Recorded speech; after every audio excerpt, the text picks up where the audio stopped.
When you work out from a home gym, one of the harder things to get used to and to do consistently are the movement of rows. So this movement is going to explain the best home gym row variations, and I'm going to be explaining why they're useful and which ones you should be doing. And this video, since you're at a home gym, is going to be explaining in terms of assuming that you don't have cables and you don't have machines. So you don't have any cable rows and you don't have any machine rows. So in my opinion, the best two home gym row variations are the pendlay row and the seal row.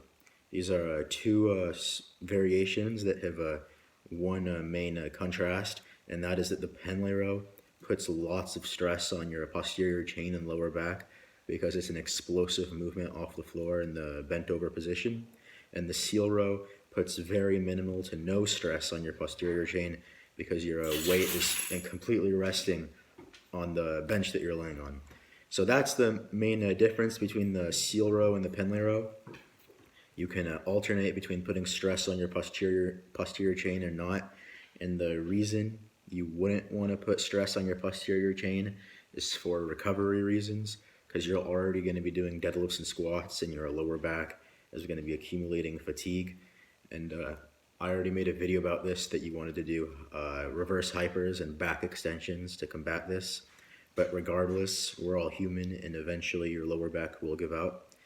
So like I was saying, the best two variations, the pendlay row and the seal row, these movements both have very unique benefits for a home gym.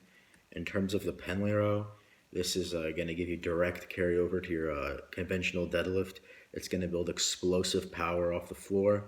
You're going to get an extreme contraction at the peak of the movement because you're going to be putting max weight and contraction of your lats and upper back. And it's going to really build, integrity with the movement. You're not going to be able to use bad form or else you'll get injured. So you'll be going up slowly in weight, but you will be able to get to high weights. You'll be able to get to the mid 200s pretty easily with the pendlay row. And you'll definitely be slamming the weights on the floor, but hopefully you work out in an area where you can slam the weights on the floor. And then the benefits of the seal row, you're going to be laying on the bench, so your posterior chain is going to be completely taken care of.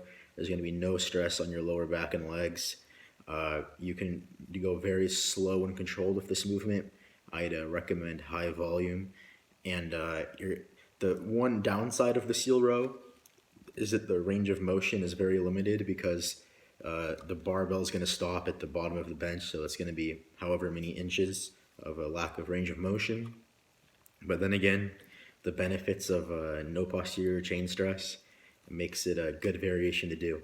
So yeah, the two best home gym row variations are the pendlay row and the seal row, and I highly recommend you do these if you do not have access to like a machine cable row or something like that. And that's all you really need to know about rowing in your home gym.